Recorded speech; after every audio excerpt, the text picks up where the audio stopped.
All right, now, everybody. Quiet, listen to me. We're going to start a show. Now, some of you people have been with me before. You know it's going to be a tough grind, but we're going to have a show.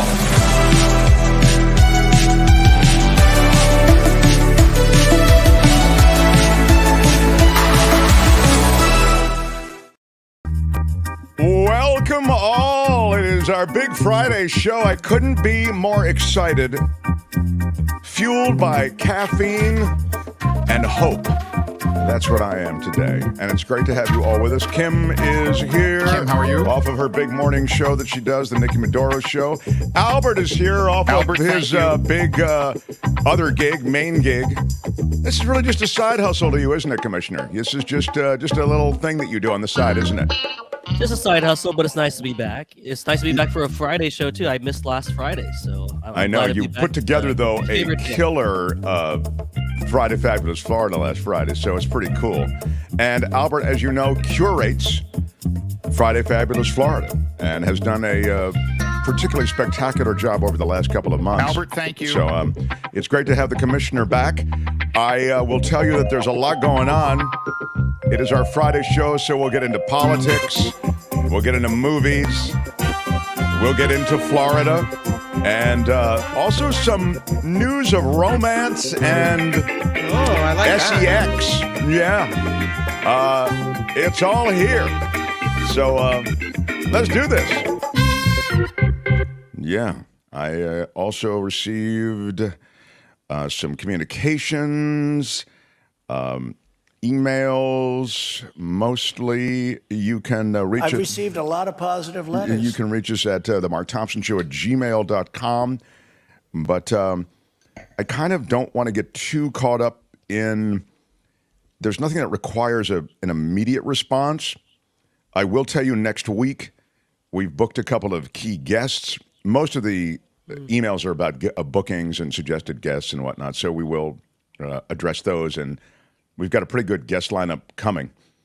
But Monday, we just booked last night the producer of the new 2020 episode, which airs next week on ABC. And it's a look back at the Polly Klaas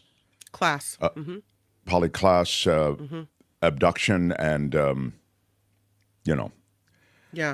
everything that happened with her is so sad. I wouldn't correct you, except she's from Petaluma, so... Right, that's kind of what I was getting to, is the fact that it's really right in, almost literally, in Kim's backyard. That's right.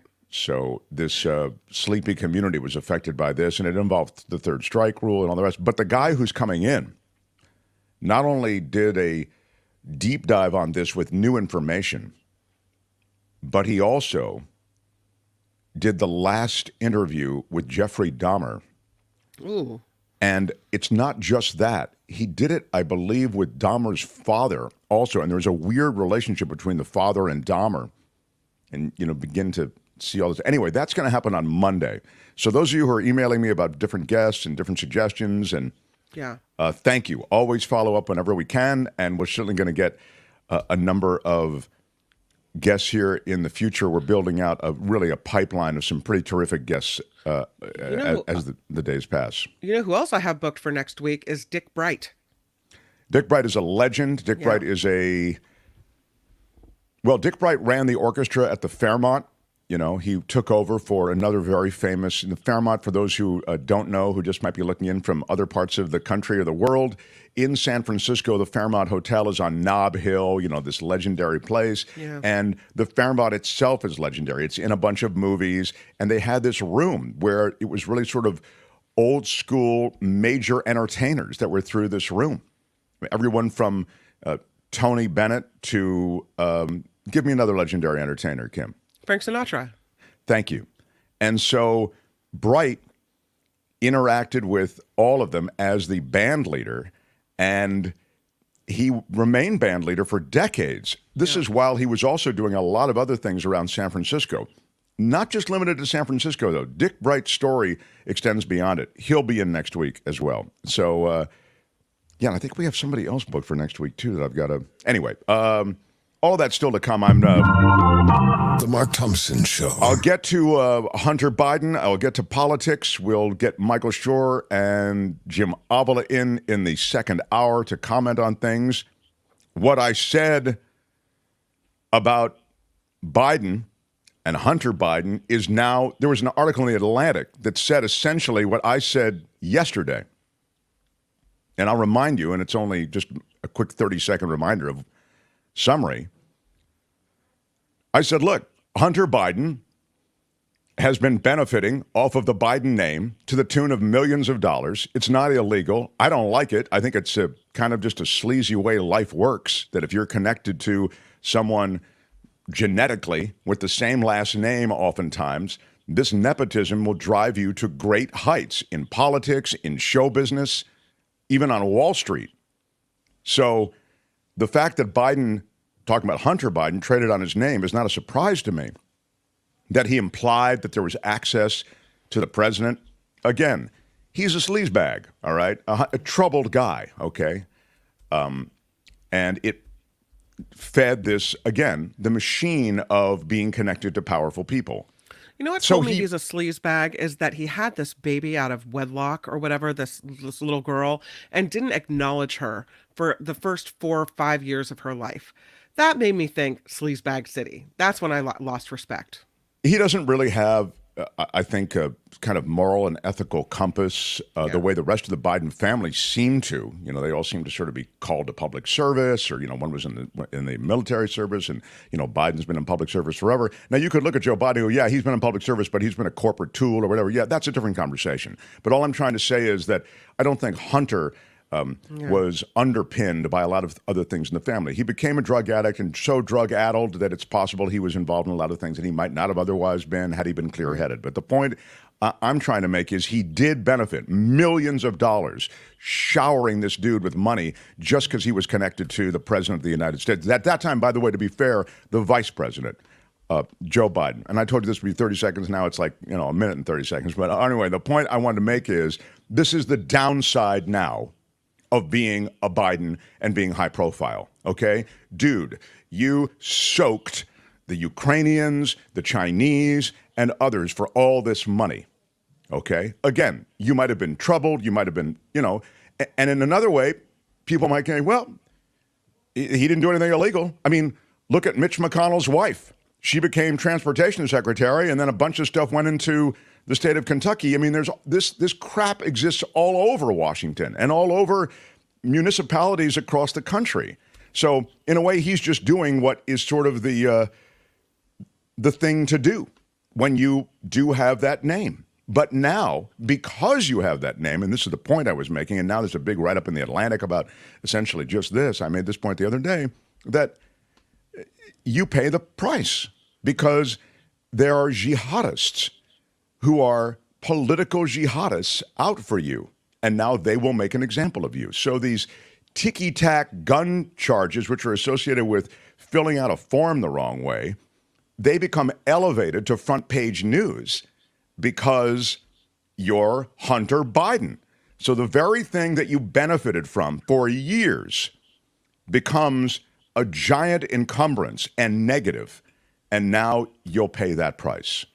We'll talk to Avila and Shure about it, and then I want to talk to, I mean, in a sense, I know it's front page news, but it's a sideshow compared to what's happening in the GOP and our government, which again is a couple of weeks from shutting down the proposed impeachment, you know, based on no evidence, and they don't want to take a floor vote for it. It's pretty crazy.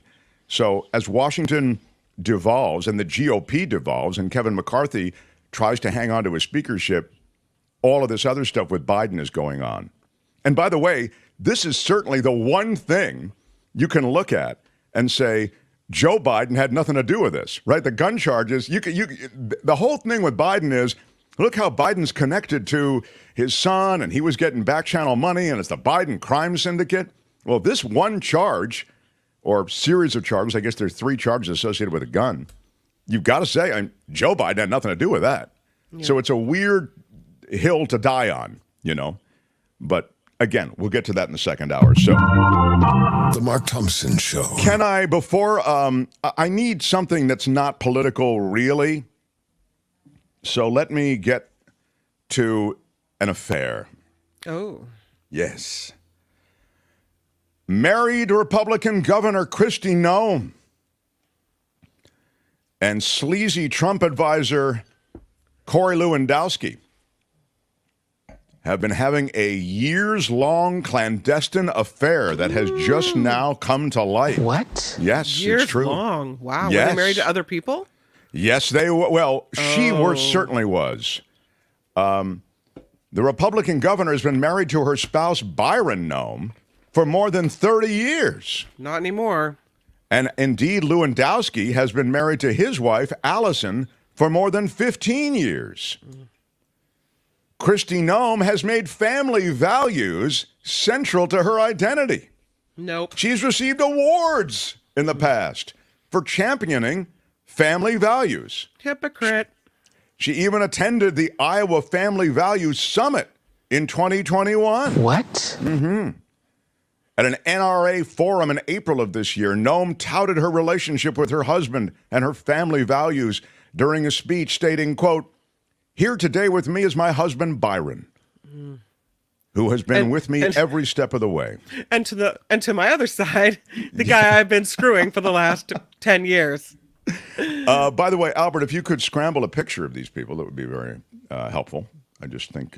what the hell is going on in the United States of America? Or a drop of Ron Owens, either one. Albert, thank you. Can you believe I'm a grandma, she said at this same conference. I'm a grandma, not just once either, but twice. For those of you with grandchildren, she continued, you know, they are why we get up each day and continue to fight for our values. She has frequently spoken out against same-sex marriage, saying, quote, "I'm a strong supporter of protecting traditional marriage and family." It's very traditional to have an affair. That's great. There she is with Corey Lewandowski, Kristi Noem. She's also been talked about as a possible running mate, you know, for ex-President Donald Trump. So as they do the sweepstakes for who might be his running mate, she's very much in the running. Big supporter of Trump and apparently a big supporter of Corey Lewandowski. So now, talked today about yesterday about sexual freedom, and like, you know, people are going to do what they're going to do, and fine, do what you're going to do. But I have a problem with, you know, spouting off your Christian family values or whatnot, and then turning around and being cheating grandma. Really? Right, that's the issue. Yeah. There's a hypocrisy there. But I couldn't care less if somebody has an affair or whatever. And I think there are all kinds of different marriages. There are plenty of marriages where the spouses know that their spouse is fooling around. I mean, you know, marriage is a oftentimes tough target to keep hitting, you know, happy marriage. And so, you know, there's an ebb and flow to marriage and all relationships and whatever. But Kim's right. I mean, don't lord it over my head what a great mom and grandma you are and how family values and speak out against same-sex marriage and all the rest. And then you're rolling around with Corey Lewandowski. Albert, can you get me a picture, though, of them with their spouses? There's one in the... No? Never mind. All right, don't worry about it.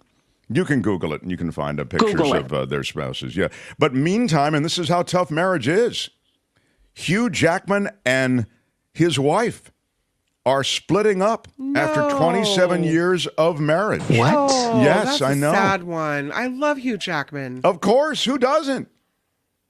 Hugh Jackman and his wife, Deborah, have split after 27 years. Oh. We've been blessed to share. There they are. He is insanely talented and handsome, and I'm sure she is gifted in many ways and super attractive. Quote, we have been blessed to share almost 3 decades together as husband and wife in a wonderful, loving marriage. Our journey now is shifting, and we have decided to separate to pursue our individual growth. Our family has been and always will be our highest priority. We undertake this next chapter with gratitude, love, and kindness. We greatly appreciate your understanding and your respecting our privacy as our family navigates this transition in all of our lives. Deb and Hugh Jackman, it's signed. This 30-year ride has come to an end. Yeah. I mean, it's just... Sayonara, sucker! Well, that's a little bit... I wouldn't say that. You know what I don't understand is why after 30 years? If you think if they weren't compatible or if the love was lost, it would have happened a while back.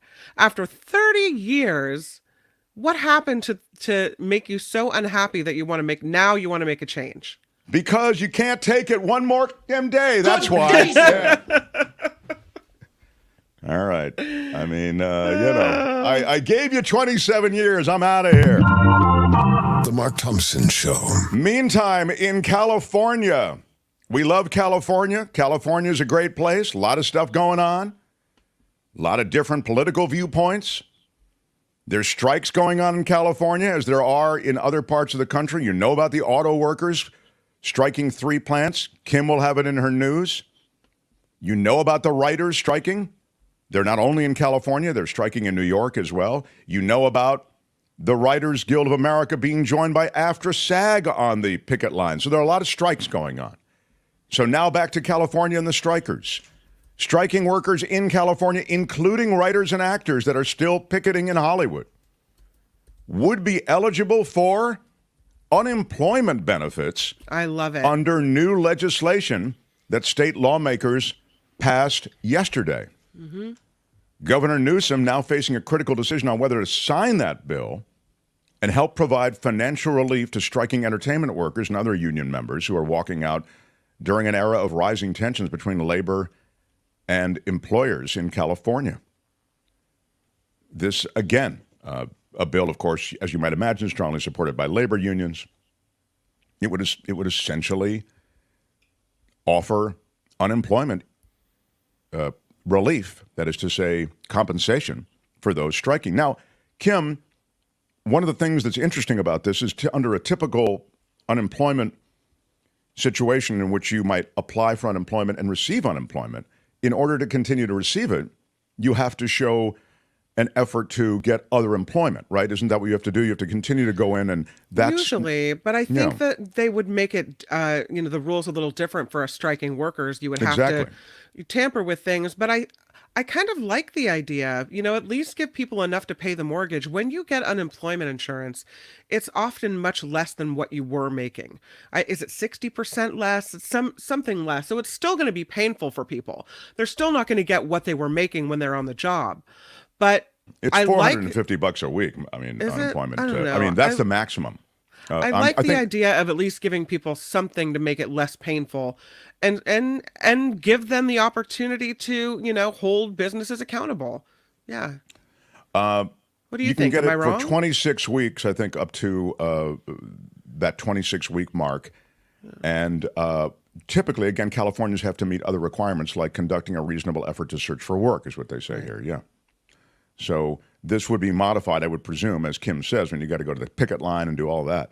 Yeah. But employers, as you might imagine, are saying, hey, I mean, you're giving an advantage to workers now because they can strike and also receive underwriting of the strike essentially by the taxpayers of California. So, and they're also suggesting, the California Chamber of Commerce is, that unemployment benefits to striking workers would be like a tax increase for employers since they fund the benefit, right? I mean, employers fund the unemployment fund. Businesses pay state and federal payroll taxes on each employee's first $7,000 in annual wages to fund the unemployment insurance program. So Randy says, I'm just wrong on this. These people chose to go out on strike, as opposed to someone who didn't choose to lose their job. It's not a personal choice. I get what you're saying, Randy. I don't know. Maybe I haven't thought it through, but I kind of like the idea. I don't know. Yeah. Well, I'd like to be in Kim, how are you? I'd like to be in Randy's California. Yeah. I want Randy to be governor. There'll be nuclear reactors everywhere, and there'd be desal plants up and down the coast. You could keep your lights on all night, right? Right, Randy? Yeah. He could. Randy. Wow, Maud. All right. Anyway, that's the wrap on that. I like giving Randy a hard time because he likes giving me a hard time. So between that, anyway, that's the latest on that. And it does change the arithmetic on strikes. Okay, so that's a to be continued for sure. Because I think our sympathies go particularly, in this time of corporate profits, even as corporate profits may be reduced slightly, at least in the entertainment industry, or changing because of the changing landscape of the entertainment industry, our sympathies go reflexively to the workers, to labor. But the question is, should dollars be dedicated to, in a sense, facilitate strikers? That's an interesting question. We'll again, to be continued. The Mark Thompson Show. Shout out to Maud Day. Are you kidding me? Nice. Big shout out. Big shout out. Lest we forget the importance of these broadcasts, all and anything helps. Yep. $50 from Maud Day. Thank you so much. Thank you so much, Maud. I have to say, these are tough times. Tough times hit our show. We have to have serious conversations about what we can continue to do, and for that reason, because we are crowdfunded, I thank you for the 50, and I'm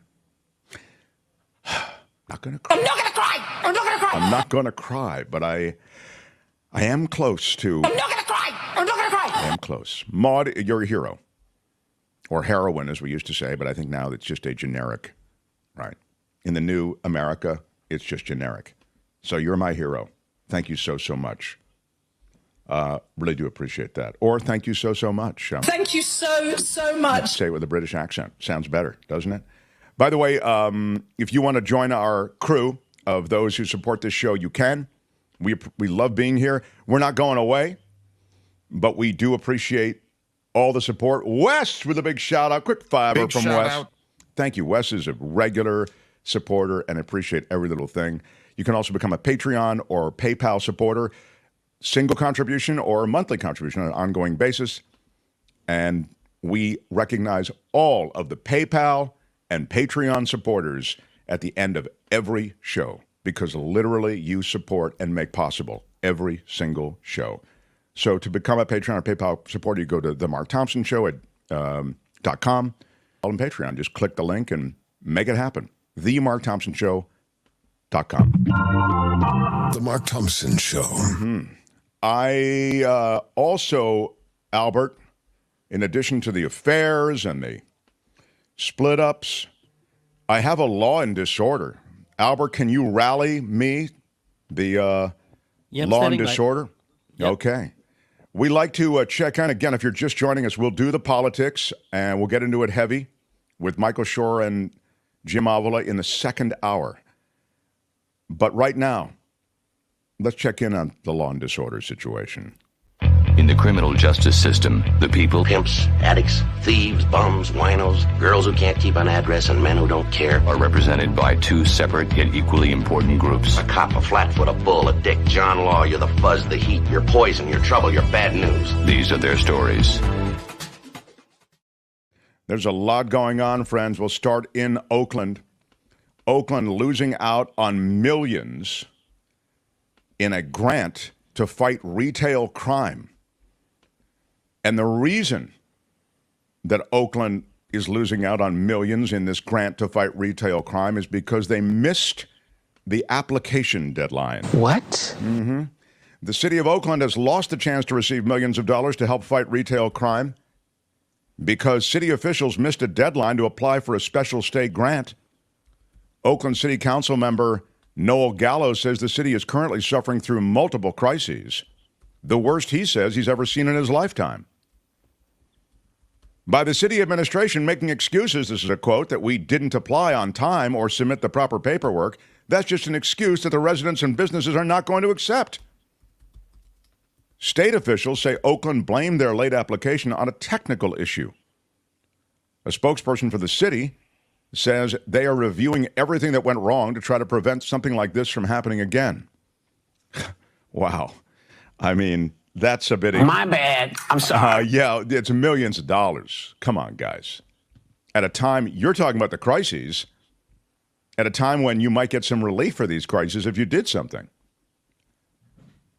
A spokesperson for the city says they're reviewing everything that happened and they're, again, going to try to prevent something like this from happening again. Anyway, after that, it's all political speak. Very frustrating, upsetting, especially during this very difficult time for our small businesses. says Carl Chan, who's a business owner and a community leader in Oakland's Chinatown. He says many in this community believe the Oakland Police Department would have greatly benefited from the extra cash. And you know how I feel. I think you need a strong police presence, and it has to be backed up by real laws that are enforced. That's the latest in Oakland, and it's not good news. And then in the bizarre case of the police shooting a man after they go to the wrong house, then detaining the wife in the wrong house for hours. Kim Dotson is suing the city of Farmington, New Mexico, and the 3 officers who were involved were fired. They blast into the house on a domestic violence call and shoot him and kill him. And she, Kim Dotson, is detained for hours. And she, as it turns out, she's a trauma nurse, former trauma nurse. Her husband was shot multiple times in the doorway of their home. She says, I don't understand how these guys get to go home to their families, and they broke apart our family. We didn't do anything. Unaware that it was police officers who had opened fire, she returned fire, and the officers shot 19 more times into her home. She was uninjured, hasn't faced charges. There's a lawsuit here, as I say, which names the city of Farmington and the 3 officers who fired as defendants, saying the killing was unjustified. The officers' attorneys say they had no choice but to fire after this guy, Robert Dotson, her husband, raised his gun. Again, they went to the wrong house. Oh, man. They blame it on a computer-aided dispatch system, and this whole thing is a big, ugly, horrible, sad mess. Are they telling me AI messed up? Is that the excuse? I mean, in a sense, it is an indictment of AI, exactly. Everything is going extremely well. I mean, I do think that you have to look at this as, at minimum, a computer failure and perhaps an indictment of AI. ABC News staffers are freaking out. They're freaking out because Disney is in talks to sell ABC and the news division. What? The newsroom jolted yesterday after reports suggested that the outlet could soon be expelled from the Magic Kingdom. Uh-oh. Bloomberg reporting that exploratory talks about selling ABC to Nexstar Media Group have been had. That grammar is awful, but live with it.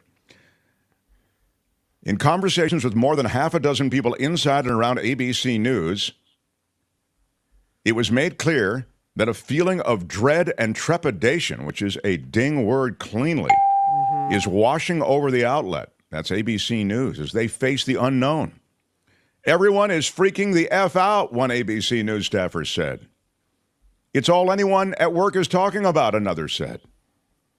Managers and acquisitions always make people anxious because they make cuts, as everyone's aware. What will they do? Nexstar already owns News Nation. You know, it's kind of a centrist newscast, national newscast. And Nexstar has its hands on other media outlets. So they'd have to work this out if they were to acquire ABC, how you end up, you've got an antitrust thing potentially. Yeah. But that's the word on, You know what you don't get if you don't work for Disney? You lose out on your yearly free Disneyland tickets. Oh. Which I'm sure is something that the folks at ABC News are really upset about. If they're sold to Nexstar Media, there goes the end of Disneyland tickets for free. That's right. Yeah. That's right. It's done. Yeah, you're right. Good day, sir. That's right. Give me those Disney passes and get out of here. Mm-hmm. You know who might buy ABC and other Disney networks? Maybe you can rally a picture of him, Albert. Byron Allen. What? The comedian he has that much and money? media mogul. Yeah. Oh, What? He has major money. He has leveraged the syndicated shows that he's done, this is part of a much longer conversation, which I'd be happy to have. I've followed this pretty closely. I know Byron Allen. He's not going to call me, but if I had to call him, I could call him. And I may have to call him. He is a media mogul. He's a billionaire, okay? He has made a $10 billion offer for ABC and other linear networks owned by the Walt Disney Company. There's Byron Allen. Oops, that's the wrong picture. Sorry. There it is. Good job. Disney CEO Bob Iger at an investment conference in July said that the company's linear networks, including ABC, may no longer be core businesses for Disney, indicating a sale or a spinoff was being considered. Look, when Iger is saying that, when the CEO of a company is saying this may not be a core business for us anymore, that means they want to sell it. They're going to get rid of it. I mean, you don't have the CEO saying that without that being the case. And so Byron Allen, you might remember him years ago in a show called Real People, I think it was called, along with Fran Tarkenton and Kathy Lee Johnson. What was her name? Gifford? Google it. No, not Gifford. No? It was anyway.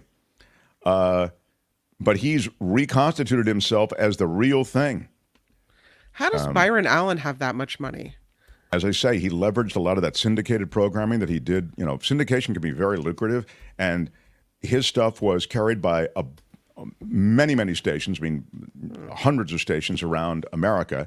And then he leveraged it to this is just content now. He leveraged it to licensing deals on airlines. So you saw it on airlines and in other venues. And then he began to buy up media properties and just slowly began to grow this. And then other syndicated shows as well. So he began to build his fortune as a media guy. And, So he's a really good business person. I guess he's both that and surrounded by good business people, and he's the real thing. He bought the Weather Channel. Oh my gosh! Yeah, he's quietly, while you weren't looking, he's turning himself into like a Murdochian kind of a dude. An empire going on. Yeah, he's got Byron it, Allen's sneaking up from the rear. All right. Yeah, exactly. So Byron Allen may buy ABC. We'll see about that. The Mark Thompson Show. Friday, Fabulous Florida. Albert, how is it today? Is it a good one? Are you happy with it? Are you proud of yourself? I'm content. We'll see how it goes. Albert, thank you. Albert never really super effusive about anything, except maybe his fantasy football picks. Yeah. But how about that game last night, Albert? Did you watch Thursday Night Football, Vikings and Eagles? Yeah. The Vikings are they're kind of fraudulent, but the Eagles showed some signs of weakness. So I'm feeling even better about my Niners in the NFC. So I liked what I saw last night. Albert, with a vote of confidence for the Niners by seeing the Eagles falter a bit. Their defense that everybody talks up doesn't look great as they talk it up to be. And the Niners I was defense just about to make opposite. the same point. Yeah. I mean, all you hear about is how great the Eagles defense is, and they give up what was it, 20, 30? How many points did they give up? Yeah, Kirk Cousins was doing whatever he wanted out there, and that's Kirk Cousins doing that. So yeah. Kim's News, and then Friday Fabulous Florida next. Smash the like button if you would, please. Give us a thumbs up. Mark Thompson Show. The Mark Thompson Show.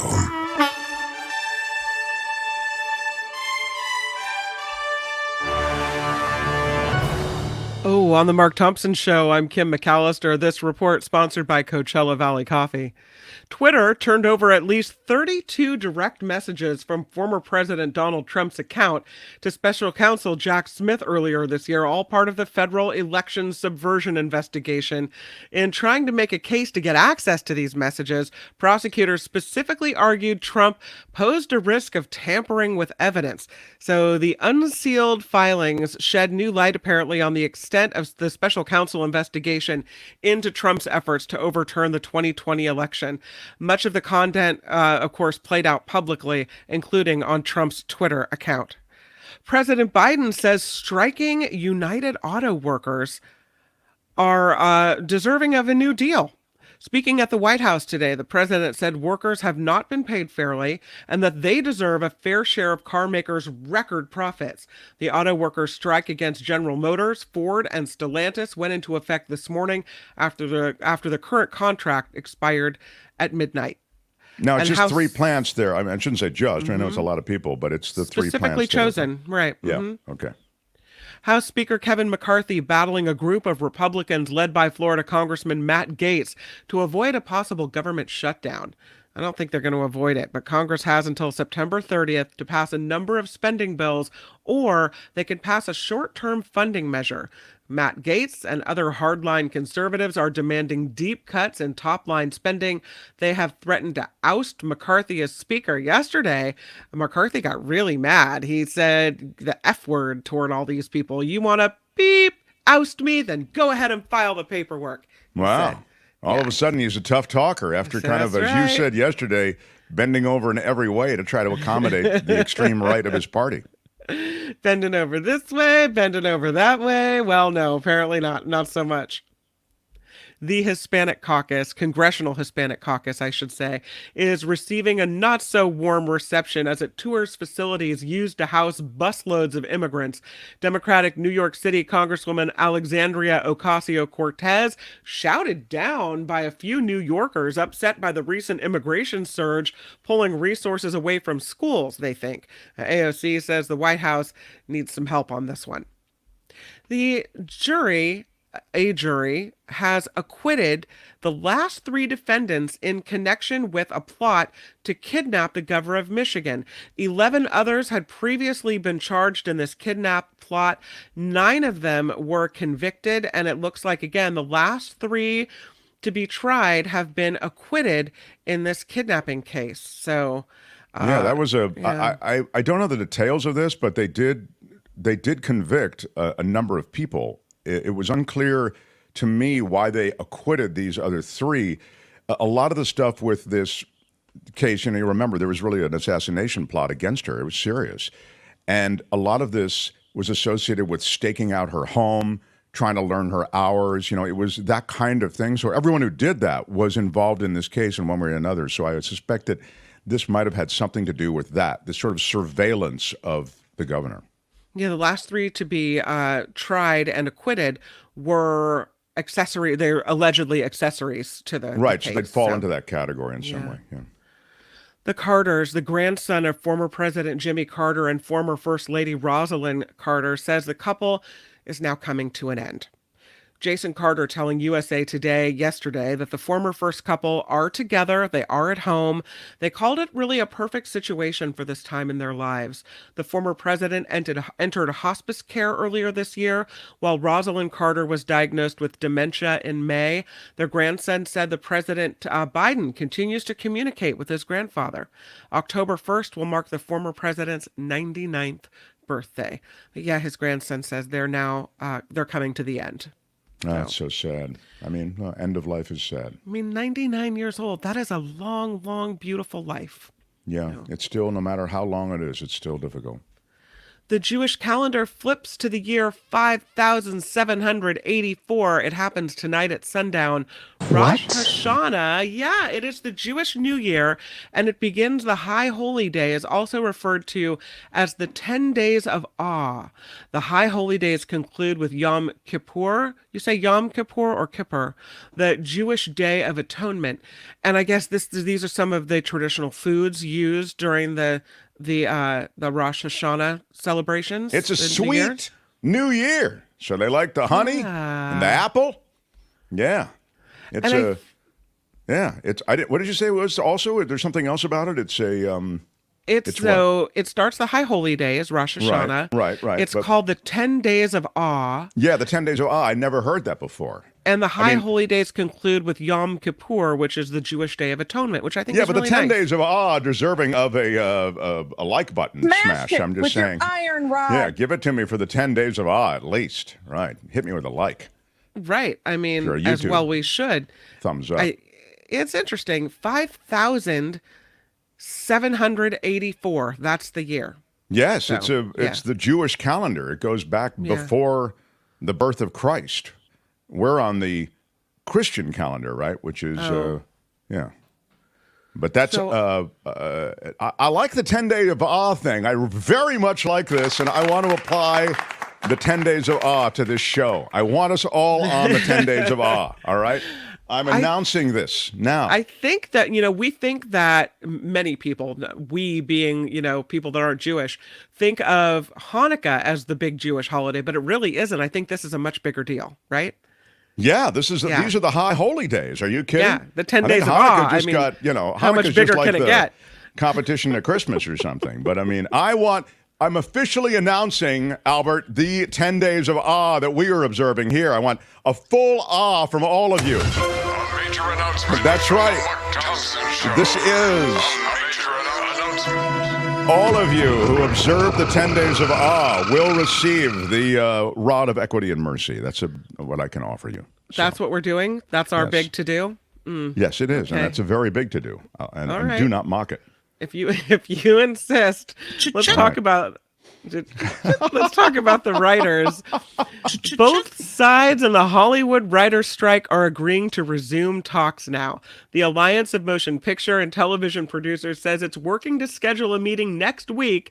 Hollywood actors also on strike, of course. They're conducting separate negotiations. This is specifically for the Writers Guild of America.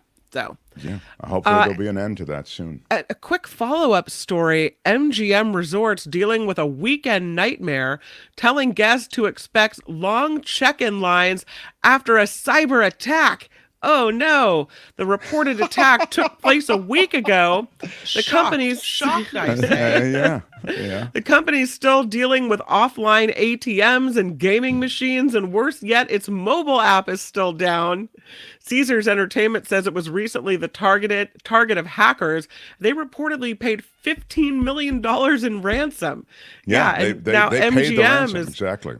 Oh man, $15 million. They do this to me all the time. I don't know what the hell they do it for. Yeah, but these hackers do it all the time. Imagine all the people that made reservations, and then you get to the front desk and nobody has any information because the hackers got in. Yeah, I would say that's awesome, but that's not awesome. That's not awesome. Not optimal for sure. This report is sponsored by the most amazing people at Coachella Valley Coffee. I have really been enjoying their ginger mint tea. Mark loves their coffee as well, and we've got an exclusive discount. 10% off across the board at checkout. All you have to enter in is Mark T, all together, Mark T. Get your 10% off and get your really, really good coffee. By the way, they just last thing, they have a new decaf coffee for those who want to try it. It's the Why Are You Yelling decaf. So you can search the site for that. But whatever you want, you'll get 10% off with the code Mark T. But try the Why Are You Yelling decaf. If you feel too caffeinated, I don't know how. Yeah, I don't know how you could feel too caffeinated. There's no such thing as far as I'm concerned, but you might want the decaf. So now, sorry, Kim, didn't mean to interrupt. That's okay. Our thanks to Coachella Valley Coffee. I'm Kim McAllister. This is The Mark Thompson Show. I've told you it's never easy being in this business. The Mark Thompson Show. Yeah, put it together for all of us who have made it through the first 3/4 of an hour here on the show. And I must now welcome in someone who is a dear family member, I'm going to call him. He is the co-host of the After Party Live show, which follows this show on the After Party Live channel. Former producer of this show. He is Fabulous Producer John Daly. Fabulous Producer John Daly. How about it for him, everybody? Hi, John Daly. Did you say family? I mean, I'm not going to cry. Yeah, I know. It's emotional, but... I'm not going to cry! I'm not going to cry! Yeah, it's... Did you say 10 days of awe or 10 days of awe?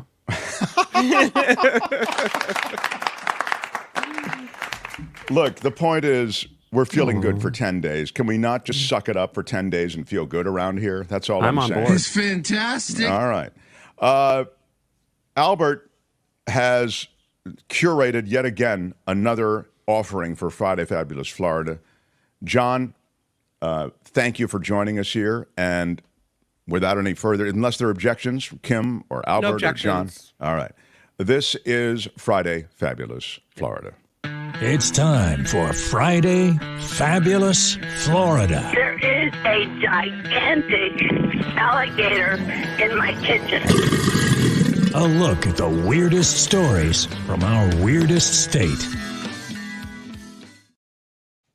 Dude with a plan leads Friday Fabulous Florida. 47-year-old Jesse Smith wanted to do something big before his 50th birthday. As we all do. So at age right? 47, Yeah. he there he is. He steals an excavator. You know what those things look like? They're huge, big, Yeah. There it is. It's valued at $350,000. Wow. Sarah, what's it going to take to get you in an excavator today? How about it for $350,000? Come on, he drove it down. He drove it down. That's right. He drove it down to the Walmart, as you can see, his brand new excavator, and he was able to. Yeah, you want to do something. It's true. When you get a new vehicle, do something big with it. So he had big plans, and he had a big excavator, and he goes down to Walmart, and he made it through fences and knocked into buildings, light poles, finally came to a stop after crashing into the side of a Walmart. Again, it would appear that he didn't have a plan really beyond sort of joyriding in the excavator. I'm 50. Woohoo! Yeah, he's not the even automotive yet. section. It looks like he was trying to get it serviced. There's never been anything like this. When he arrived at the Walmart, he smashed the 72,000-pound machine against a loading dock wall and crashed into the side of the store, causing extensive damage. Then he fled the excavator. Probably a good point to let things go. I mean, I think the plan is, the joyride's over, so it's a good time to run. And he ran inside, armed with. This is it. This is the Super Florida Part 2. Meth. That would be it, but it's a machete that we were looking for. Oh. Sorry, machete would have been the, Also, he is a man Florida. of the Lord. Check out that tattoo. He's got a cross on his cheek. Yeah. Or is it a machete? Also, we were due for a machete story. It's been the dry machete year. Yeah, actually. it has been a slow machete period. Albert is absolutely right about Albert, that. thank you. Did you pay him, Albert? The businesses, the estimated property damages from all the businesses that he ran this excavator into, $2 million. And just looking at his booking photo, it doesn't look to me as though he'll be cutting that check anytime soon. So, My bad. I'm sorry. a Florida man arrested for torching a car belonging to his cousin, who's also his girlfriend. I love it. Oh, no. The girlfriend cousin, come on. You got to, take the shot where it is. That sounds more Mississippi than it does Florida, doesn't it? Melvin Elaine Citron, 37, caught on camera lighting his cousin and lover's Jaguar XE sedan on fire. He's lucky the flames didn't spread to his hair. This is true. He does have quite the do. It happened in North Miami. Investigators determining that the sedan belonged to his girlfriend. She initially said her car caught fire as she drove home because she was afraid of what he would do if she told cops the truth. So she made up the story about how the car caught fire, but it didn't make any sense. Whenever she spoke to investigators, her boyfriend, this guy, cousin, made her put the phone on speaker. When she was finally able to speak freely, she told officers the truth, that she fears him because he carries a fully automatic gun with a double-drum, high-capacity magazine. He even has a nickname for his weapon that he carries. It's okay because the parents are also cousins, says Jennifer. What motivated all of this? Well, he reportedly got jealous when he thought a bartender was flirting with his cousin, and the two got in an argument before he snatched her bag. Her bag had $1,200 cash in it. Hey, man, that's my cousin. Yeah. That was the drug money. That was all the drug money. Yeah, you said it was your cousin. I thought it was cool, man. Yeah, he was arrested and is being held on almost $13,000 bond. A Florida man is taken to hospital after bitten in the face by a... No, you could go chimp, alligator, boa, gators, good guess. Iguana? Iguana strong. Flamingo. Meth addict. But it's the face. Iguana would be hard. Flamingo. Getting colder. Shark was the answer we were looking for. Yeah, bit in the shark. face by a shark? Exactly. Holy cow. Yeah. Was this like a Florida land shark? Or He was a surfer, okay. everyone. Came off his board in a wave. Came face to face with a shark that bit him on the top right side of his face. Oh. Between what he's got going here is a situation. Yeah. Usually it's your legs that get munched because they're dangling down or they're, right. They don't get you in the face. In this case, I guess he was off the board, so. I've had them swim right by me, he said. Bull sharks swim right by me all the time. They're really oblivious to you. It is true that sharks really don't want a piece of humans, but sometimes, they can confuse humans, I guess, for This one got a little cheek. Yeah. A little cheeky. It's like a cheek. Florida man abandons a child in a running car. By the way, Mark, Florida mom.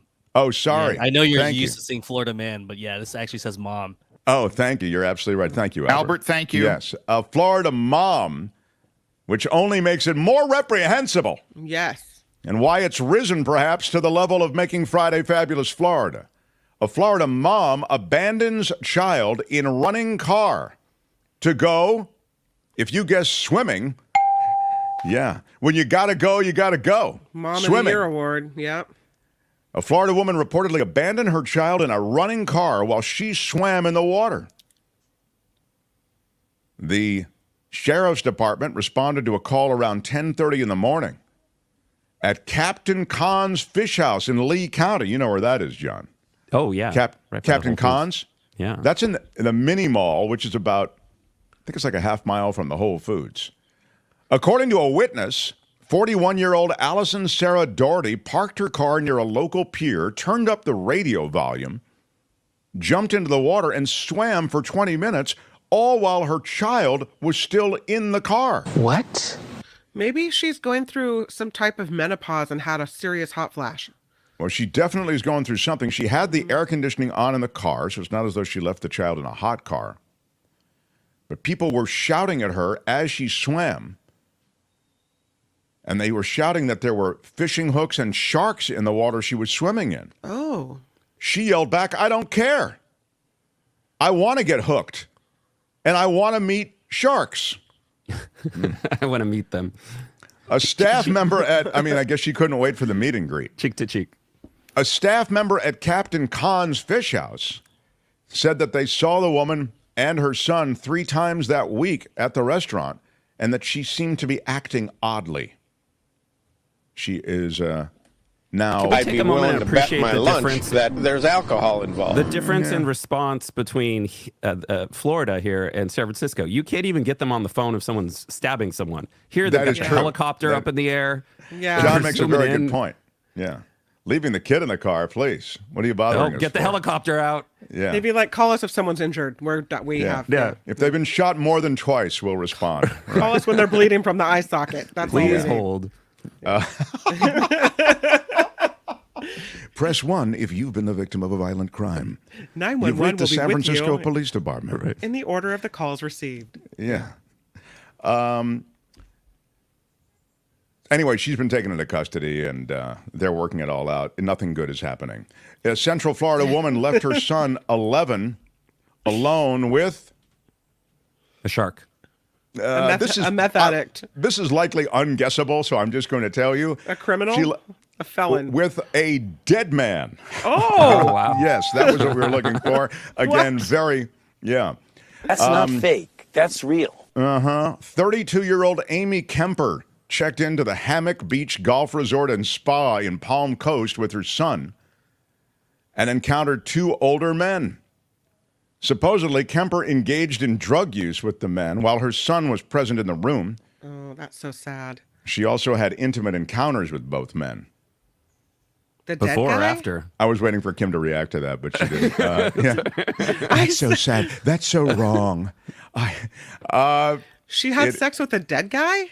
No. They're not dead yet. Yeah. Oh. They're working toward it. They're building toward that. Death is still coming. All right. It's coming. Still on its way. The situation took a turn when Kemper left the room with one of the men, leaving the other, a 60-year-old man, with her child. The next morning, the older man was found unresponsive, and paramedics declared him dead at the scene. What can you tell us about this? What the hell is going on in the United States of America? All right, what the hell is going on, and what can you tell us about What can you tell us about the scene? The dead guy was with the child, Larry. The dead man was with the child. That's It's a weekend at Bernie's. It is a wild weekend. A Florida man is clocked going 80 miles an hour in a 45-mile-an-hour zone with several empty Bud Light cans in the car.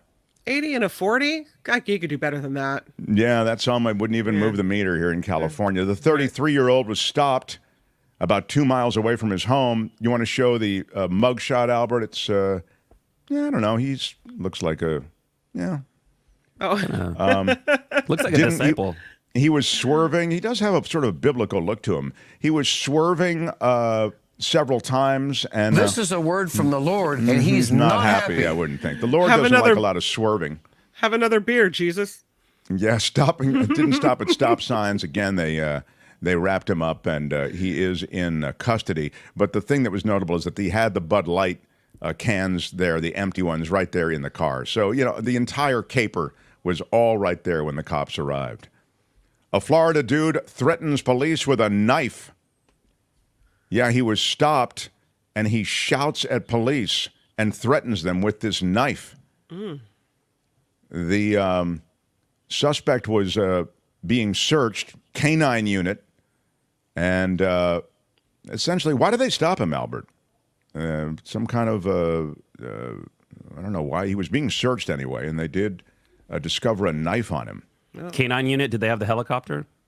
No, it was a 911 call that I think they were responding to, actually. Just a run-of-the-mill knife or a Florida machete? Well, they reported that in the 911 call that this woman did that her boyfriend, 55-year-old Angelo Theodore Curcioni, attempted to stab her with this knife. So when they saw him, they searched him and tried to find the knife, and he does yank the knife and say to them, "Shoot me, kill me, shoot me, kill me." He kept repeating that. So, with that name, he sounds like he might be an associate of Joe Box. Yeah, he does have a kind of a mobby like Fish, Sal the Shoemaker, Joe Box, and Little Anthony. Right. I think the underlining here, we're running out of time. I can't find the video, but it is Grady Judd who's reporting all of this. That's good. There's a reason that this place is fun. And they did. I thought they shot him. They shot him several times. He was done in by this. Yeah, Grady was like he got what he asked for, and then shot him. Yeah. Wow. What he's got going here is a situation. Grady will tell you that's a situation. Can you believe that? I mean, usually the police are like, we were left no choice. This is the way it is. Grady gets up and, he got what he asked for. Yeah. He said shoot him, so we did. He's going to meet his mate. There's a reason that this place is fun. All right, quickly, we do have politics on tap, so I will, in the chat, first of all, Albert, which are those that you put in the chat that are competing for the crown in Friday Fabulous Florida? I have the excavator. Stolen excavator? Okay. Yeah. I'm trying to pick which one, which mom of the year stories, maybe. Okay. Anyway, this is, I'll just remind you what we've heard quickly. Florida man causing $2 million in damage with the hot-wired excavator that he jacked. Crashed into a Walmart before he ran in with a machete. Florida man arrested for torching the car belonging to his cousin and his girlfriend. The Florida man taken to the hospital after he was bitten in the face by a shark. Yeah. The Florida mom abandoning the kid with the car running to go swimming. She wanted to, quote, meet sharks. Deputies arresting a Central Florida woman who was left alone with a dead man after a drug-fueled tryst in a motel room. The Florida man clocked going 80 in a 45 with empty Bud Light cans in the car, and the Florida man threatening cops with a knife and ultimately the call to shoot me, which is what they did. Let's figure the favorites. We don't like to pick a favorite, but it's in the bylaws of the show. John, what was your favorite, please? First, I just want to say this is a very good Friday, Fabulous Florida. So good job. Yeah, Albert, how about that? I think I'm going to go with, this is tough, but Walmart excavator. I think he was trying to go out with a big bang, celebrate his birthday. I see. Fabulous producer John Daly. All right, good. So start he the likes 10 days of awe. Yes, it's a weird way to start Rosh Hashanah. How about you, Kim? I have to go with Cousin Lovers. Cousin Lovers, very strong, yes. Albert, curator of Florida, what do you like? I don't condone the activity, but the mom who leaving the child in the air-conditioned car. The little detail I loved about this story was people were yelling. They didn't say what they were yelling, like stop. I figured they were like, "Woo, yeah, get to the water." Yeah. That was my Albert, favorite. thank you. With the sharks. Well, there is, in my view, one thing that makes this choice the best choice. The fact that after stealing the excavator and crashing it into all of these things, the dude grabs a machete and goes on the run. The machete puts him over the top as a Floridian, and for that reason, I go with the guy in the excavator. But there is no right answer. We just picked the favorite. What in the chat is the favorite, please, Albert? The excavator, and a close second is a cousin girlfriend too. So. Yeah, it was. I think it was the right answer. Yeah. Sorry. Sometimes there's the right answer. That's Friday Fabulous Florida for today. This has been Friday Fabulous Florida. There is a gigantic alligator in my kitchen. Y'all come back now here. John, it is so cool to see you. We love having you in on Fridays, and we'll look forward to the after party live. When you're at the Mark Thompson show, it's like family. Hey, we'll do it live. All right, and we'll do it live. We'll do it after this. We'll get you some breadsticks. I'm loving it. John Daly, everybody. See you, John. See you. Bye. Yeah, great stuff. The Mark Thompson Show. Well, it has happened. We finished the first hour, and we've slid right into the second hour. Like it. Yeah. The guy who is so good on politics joins us today. I forgot Michael Shure can't be with us today, so it'll be just this guy, which is really terrific because it allows him to spread his wings. He's the former senior news correspondent at ABC News. Covered the White House for years. Peabody and Murrow Award winner, Emmy Award winner. He's the great Jim Avila, everyone. Sir, thank you. Jim Avila, there is so much going on, and it would appear that what we're seeing in Washington right now, and you covered Washington for so many years, although through this craziness, maybe you can relate it to some of the other things that you witnessed or reported on. But I'm wondering if you can give us a sense of whether the GOP and Kevin McCarthy are going to somehow reconstitute themselves with a new speaker or what's going to happen. McCarthy's in trouble, and I wonder if you could talk to us about that situation with him. He seems to have given in on a lot of issues when it comes to the... Oh, here's Michael Shure. Michael Shure has made it. Yeah, good. That's very cool. So how about it for a guy who's forgotten more about politics than most of us will ever know? Here's Michael Shure, everybody. Got more about punctuality than most of us will ever know. I thought you weren't coming today. I just was saying I don't think Michael will be with us. But anyway, Michael's coming. Yeah, it's not coming to something else. It's coming to this. Oh, that's right. Okay, sorry. I was just asking Jim to comment on the situation with Kevin McCarthy and the deal that he's had to make with the extreme right of his party, and whether it doesn't look like a deal is going to be made that can save his speakership. Could you speak to that, please, Jim? Well, I think that. This impeachment gambit, and it's really an impeachment inquiry, so, shows the weakness of Kevin McCarthy. If he had the votes, he would ask for an actual vote on the floor. They don't have the votes, even among Republicans. There's about 14 to 15 Republicans who are in tight districts where Joe Biden has won in their district, that don't want to vote for this, don't want to have to vote for this. And so he couldn't put it up for a vote because they would have lost. And so instead, he announces this inquiry, which he can do on his own, even though he's said in the past that he wouldn't do it on his own. And now he's still in a tight spot because it doesn't satisfy anybody. It doesn't satisfy the hard right who wants an actual inquiry, who wants an actual impeachment, not just an inquiry. So I think McCarthy's in big trouble. His entire speakership, he's been in big trouble. And I think that, my opinion is that the GOP is going to implode over this because they're going to fight over this. They're going to get nothing. They're not going to get anything done. They're certainly not going to impeach Joe Biden. And so it's all becomes a backlash against the Republican Party, and it's another self-inflicted wound. Michael, I presume you would agree with a lot of that. I just don't. Where do you end up on the other side of that if that's what happens? I mean, it's factual. It's not even opinion. He is a spot, and being the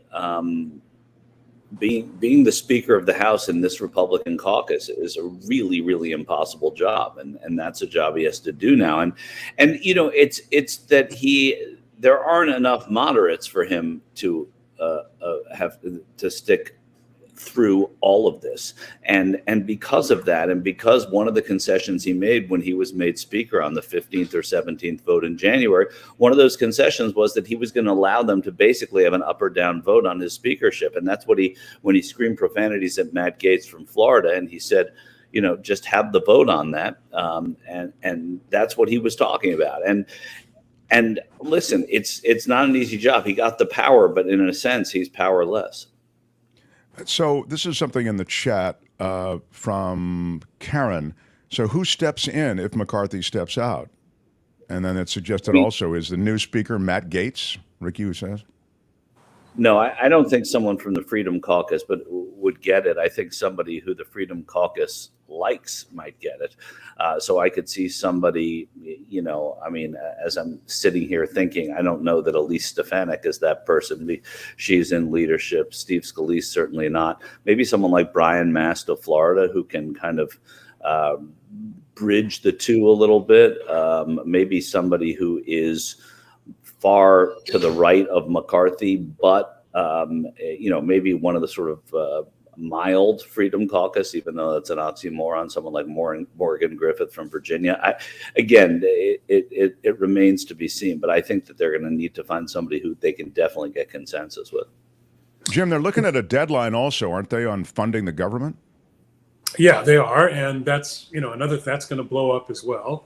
And they're not going to get anything done. When there's an impeachment inquiry or impeachment is on the floor, it consumes everything in the House.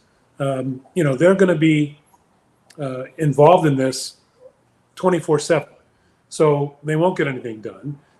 Supposedly, McCarthy went ahead with the inquiry in order to get the Freedom Caucus and those on the right to jump on board and find a solution for the funding, but I don't think that worked. It doesn't look like it looks like they're split and they're imploding, and I don't see any resolution of it that where McCarthy comes out well or the GOP comes out well. And he's like a sugar daddy to the Freedom Caucus, and they have this sort of symbiotic relationship where they give to him what he gives to them.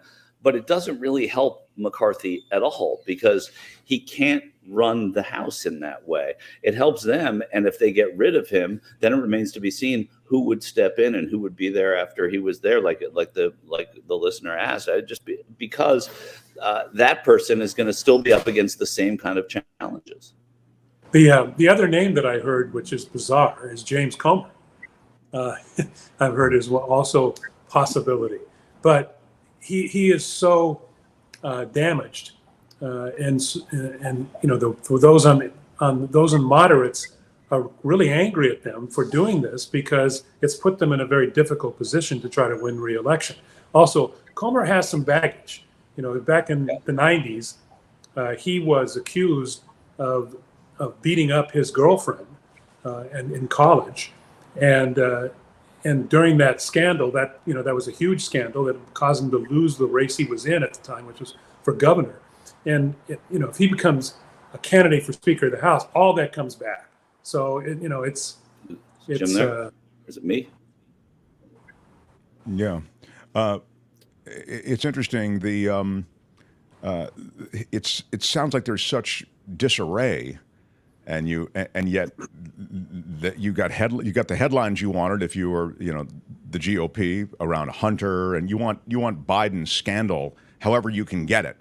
They got the most tepid scandal, I think, in Hunter Biden because it's the one that is clearly not connected to the old man. I mean, Joe Biden, if you want to look at the Biden crime syndicate family or whatever the pitch is, he's clearly not connected to his drug-addled son getting a gun permit and lying on a federal form. So to me, you've got weak sauce on that, but you do get the headline, Michael.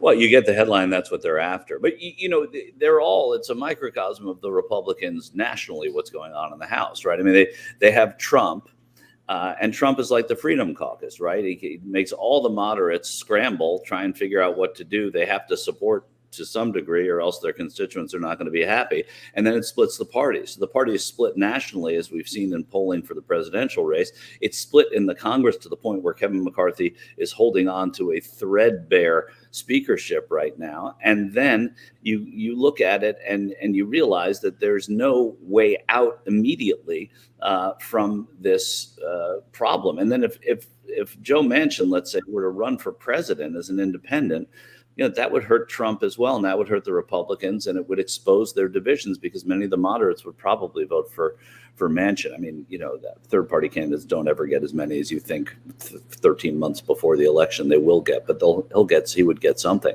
And so I don't know. There's no curative measure that can be taken right now. They just have to kind of push through this, and the Democrats have to sit back and they have to do something better. But going to Biden, that's what they're trying to do. They've succeeded together in that caucus on wedge issues. So if Joe Biden is a wedge issue, if Hunter Biden's a wedge issue, then in fact they could probably unite behind it, which is why they're most excited about it.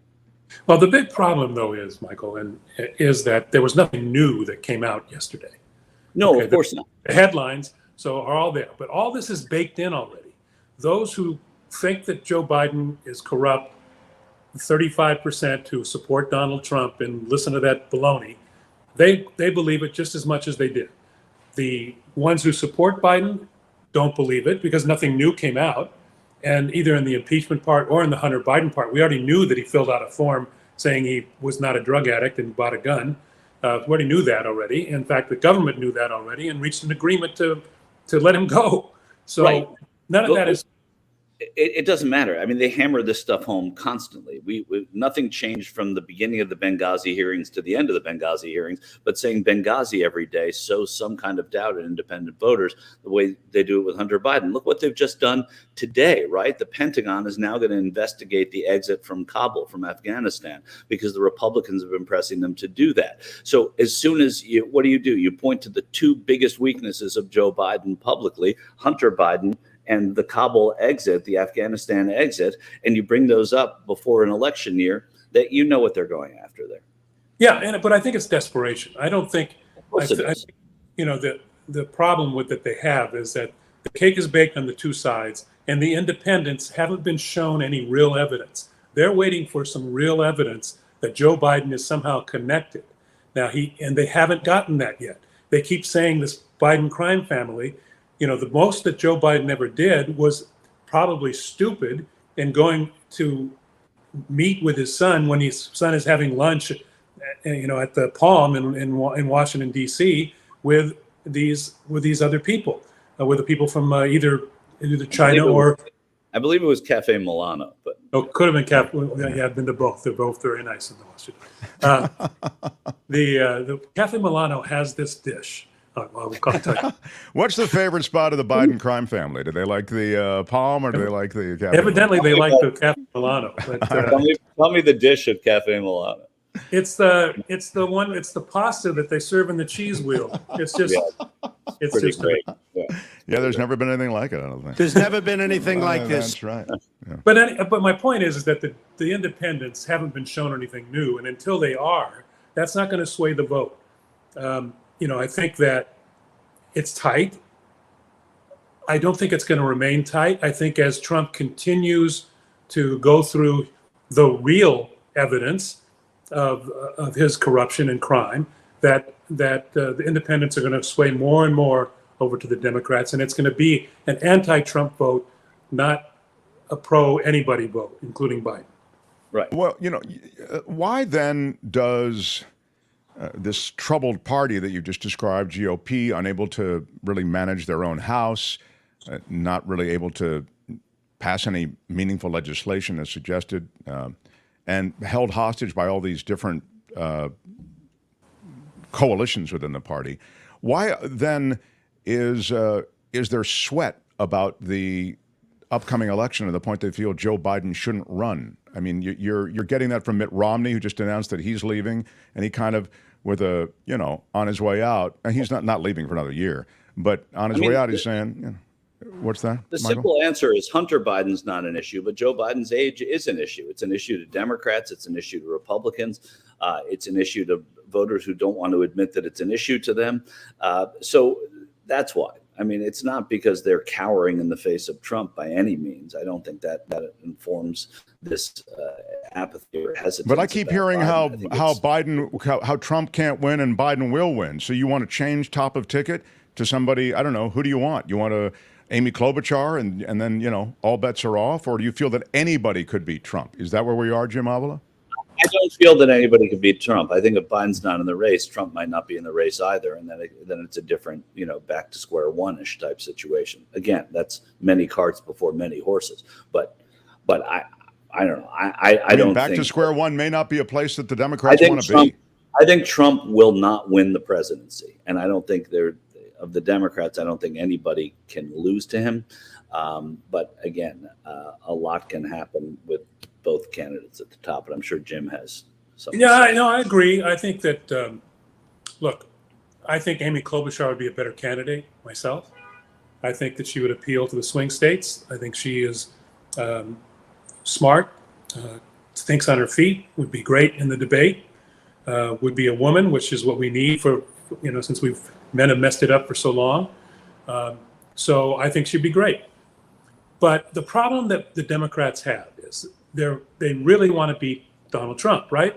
And the only one who's proven that he can do it is Joe Biden. And that's Joe Biden's strongest point. Do I think he should step back and take a victory lap and be on Mount Rushmore? Yes, I do. And as far as who could take his place, there's a handful of Democrats who, who as a Democrat, I would support. But from Klobuchar to Cory Booker to Kamala Harris in my place, Gavin Newsom, they're all a bunch of headliners who I think could beat Donald Trump because Donald Trump is a loser. He's a loser. Jim's ride just arrived. Yeah, there you go.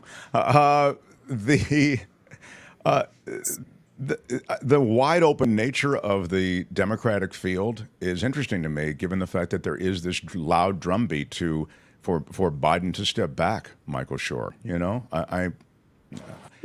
what's curious is in many cases you would see the vice president be the person that they would herald, but that might be a thing of the past actually, because vice presidents don't do what vice presidents did before in terms of being the assumed next person up. I think that if Biden shuts it down, Harris won't run, and I think that then it'll be open season. So I think it'll just be an open race, but it sort of has to happen soon. I mean, I guess I'm saying that because you're supposed to say that, but it would be very, very difficult for all this money to be raised and not be able to use it because it would be going to Biden, who at that point probably wouldn't have a horse in the race, and the DNC would be scrambling for dollars, and these candidates would have to scramble for money against a well-oiled Republican machine. I think it has to happen soon if it's going to happen. That seems clear, Jim. I mean, if he's going to step back, you can't wait too long, right? You got to wait. You got to step back before the primaries actually begin. So he has a little time. But, let's see what his family tells him over the holidays. See what happens right after that. I think it's still possible. I think it's got to happen earlier. I think it's got to happen earlier than that. Okay. The other thing I'm just going to say, just in response to that last comment that was put up there from John, with Klobuchar and being a former DA and Kamala being an ex-DA. I mean, they talk about that as baggage, but I actually see that in this time in America as an asset, meaning, I think the law and order part of the Democratic platform, and just as the Democrats come across their profile, I think that helps them, doesn't hurt them. What do you think? Well, I think that the two biggest vulnerabilities for the Democratic Party have nothing to do with Hunter Biden or Joe Biden and a Biden corrupt family. Have nothing to do with that. The two biggest vulnerabilities are crime in the cities, and it's not that it's not factual, but it's a perception out there that people are unsafe, and it's being fomented by local news, which is on every night and shows some smash and grab, which really doesn't affect most of us. It's terrible. It shouldn't be happening. The murders are down, rapes are down, those type of things are down. But the perception out there is that the cities are run amok, and the Democrats are going to be hurt by that unless they grab hold of that issue. The other issue is immigration. The cities are being overrun. The tactic that the Republicans have used of shipping them to New York and Chicago, and in some cases to Los Angeles, is working. And I think that the Democrat, it's easily fixed. And this may take a second, Michael, so I apologize, but it gets easily fixed, but especially the immigration piece. All they have to do is in the House or in the Senate, which they control, pass a comprehensive immigration bill modeled after the one in 2015, which addresses more border security, more judges, an amnesty type thing for people who are already here, and have that comprehensive immigration reform, which was bipartisan, put that up back on the table. Then when it gets to the House, they'll turn it down. But the issue then is exposed as to what it really is, a political issue for the Republicans and not an honest search for a solution. As far as crime is concerned, and I'll be done with this very quickly, Joe Biden, there's no way to attack Joe Biden as soft on crime. He was one of the ones who, with Bill Clinton, who supported the Bill Clinton increase in funds for police. And what he should do now is he should pass a bill that increases the number of police in the cities, but with an emphasis on that they have to be on the street and they have to be walking the beats and not in their helicopters and in their cars. If he does something like that, they recapture both those issues, which are the biggest dangers that they have right now. Sorry for the long speech. I accept your apology. I'm just seeing this. I wonder if you just address this. Where is this comment? PT writes, I think that if Biden as the incumbent doesn't run, the election becomes wide open and the Dems are likely to lose. I mean, I think I don't know about that. But does there... No, I don't know about likely to lose, but it does open it up. Point made by him or her, I didn't see the name. It does open it up. There's less certainty. But again, the reason this conversation is being had is because not everybody's certain about Joe Biden for his age, because the vice president, who is for whatever reason not popular at a time when you have a perceivably more frail president than we usually have, that the vice president may matter in ways that the vice president never matters on a ticket. So, there are reasons for concern. And the fact that they're being said doesn't mean that it's defeatist. It's being realistic. By the way, Trump was asked about the age and whether that's an issue for Joe Biden. Trump's done these sit-downs now with Megyn Kelly, and he did one for, is it Welker, who's the new Meet the Press host? And he was asked about this, and apparently he said, hey, I don't think it's a big deal. I don't think his age is a big deal. And I'd expect somebody who's only a few years younger than Biden to say that. But he said, but he's incompetent. He said it's not his age that's the problem. It's his incompetence that's the problem. So, Trump covering the fact that, he's on the, sort of far down the chessboard the way that that Biden is, Jim. Well, he wants a rematch too. Yeah. Kristen Welker has taken this step off a cliff in her first weekend in the host chair. of Meet the Press, the new host of Meet the Press. Yes, and she has now interviewed Donald Trump, and in the clips they show, he tells about 8 lies without her pushing back in any of them, and it is a total mistake for her to do that.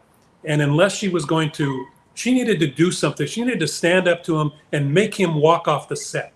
If he would have walked off the set, then she would have set the tone for her entire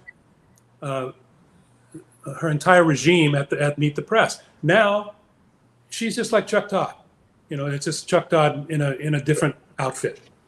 Yeah, she certainly kind of became a human mic stand to let him. I didn't even know everything he was talking. He was talking about the Presidential Records Act and stuff. And I saw the clip. I just didn't even know all the specifics. I don't have the Presidential Records Act. The Presidential Records Act does not do what he says it does. My point is, I knew that his every utterance was a lie. I mean, literally everything he said was a lie, and yet she just did kind of, turn into a doormat. There's no excuse for it. She knew that's been his answer. She knew that was going to come up. Why didn't she have one of those blue index cards with the quote right on it, which shows that it doesn't say that?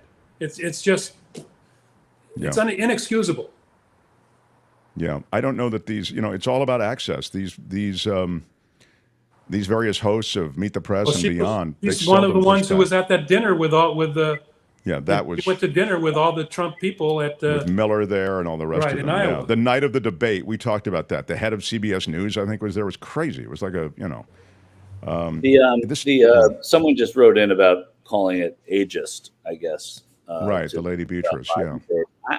I don't agree with that. I don't think it's ageist. I think it's a real thing to talk about. Like anything with a president, I think you look at what their strengths and weaknesses are. We don't let people be president until they're 35 anyway. Is that ageist on the other end? I don't know. But the point is that it isn't about ageism. It's about looking at every factor of a U.S. president, and age is a big part of it. It's a tough job, and I think anyone who's 80 would say it's not as easy as being 70 for the most part. Well, his travel schedule alone could kill me. I mean, I don't know how the guy does it. It's really amazing. By the way, do you disagree with this, Michael? Phineas says Jim Avila should have Chuck Todd's job. How do you feel about that, Michael Shure? I think I'd rather see Jim Avila than Chuck Todd any day of the week. Yeah, I would. I don't know what that's Chuck sort of a tepid endorsement, Ted. I don't know what Chuck Todd's job is right now. So seems like a lot of work. I mean, I come on here and I just spout off. Yeah, very little research. Right. Well, we love having you guys on. Thank you both, and we look forward to talking to you next week. Jim Avila, Michael Shure, see you, buddy. Bye, guys. Yeah. Good stuff. Good stuff. The Mark Thompson Show. Leave your comments. If you're watching in replay, you can leave the comments there. We'll get them. We read them. I read all comments. Try to read them as soon as they hit.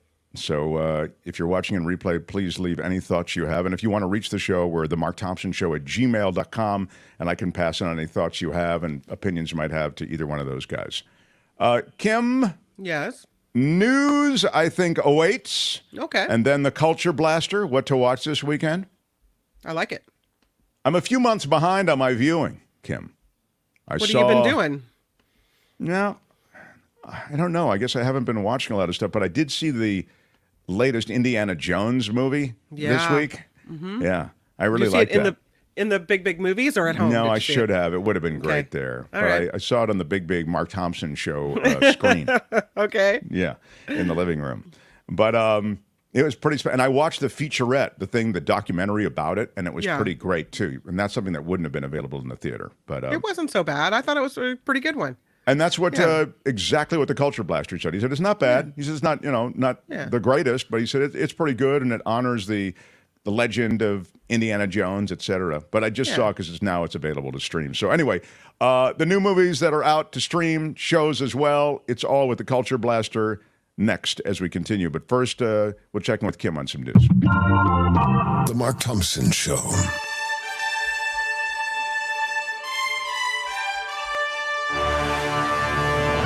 Oh, yes, on the Mark Thompson Show, I'm Kim McAllister, and let us begin with thousands of auto workers striking at plants in 3 states. We mentioned it earlier, but the United Auto Workers strike will stop production at the Ford Bronco, Jeep Wrangler, Chevy Colorado, and other models. Those models, the production is stopped right now. Targeted strikes were launched over union demands for higher pay and a 4-day work week after the old contract expired at midnight. A 4-day work week, huh? We'll see if they get it. I don't know. President Biden will address world leaders at the UN General Assembly next week. He is expected to discuss a range of issues, including climate change and the war in Ukraine. When President Biden returns to Washington, he will host Ukrainian President Zelensky at the White House. Speaking of climate change, hundreds of young people are marching in the streets of downtown Los Angeles today. They are also demanding action on climate change. They're being joined around the world by other young people in a global climate strike. The action, popularized by Swedish activist Greta Thunberg in 2019 when she skipped class to protest the government inaction on climate matters. Organizers say more than 500 participants gathered outside Los Angeles City Hall at noon. So if you wonder what are all the kids doing out of school, that's what. Consumers are getting some bad news this week as it appears inflation is heating up a bit. The Consumer Price Index for August came in hotter than expected this week. And then today, the Producer Price Index report, which measures how much producers get for goods and services, was up 0.7% in August and then 1.6% year over year. Doesn't seem like a lot, but you know, when you're at the store, every penny counts. The United States is observing Hispanic Heritage Month. That starts today. President Lyndon Johnson first recognized the celebration of Hispanic culture with Hispanic Heritage Week in 1968, and it was then expanded to Hispanic Heritage Month in 1988 by President Ronald Reagan. Que bueno. I see. Que bueno. A 62-foot commercial fishing boat ran aground at Santa Catalina Island. 8 people aboard the ship when it hit bottom on the east end of the island. According to the U.S. Coast Guard, the accident happened about 2 o'clock this morning. A Good Samaritan fishing boat and Baywatch Avalon both responded to the scene and rescued the crew. 1 person treated for hypothermia in this incident. The other 8 crew members were transported to a hospital in San Pedro by the Good Samaritan vessel. The accident is under investigation, and it's unclear if this ship spilled any diesel fuel into the ocean or not. Let's hope for not.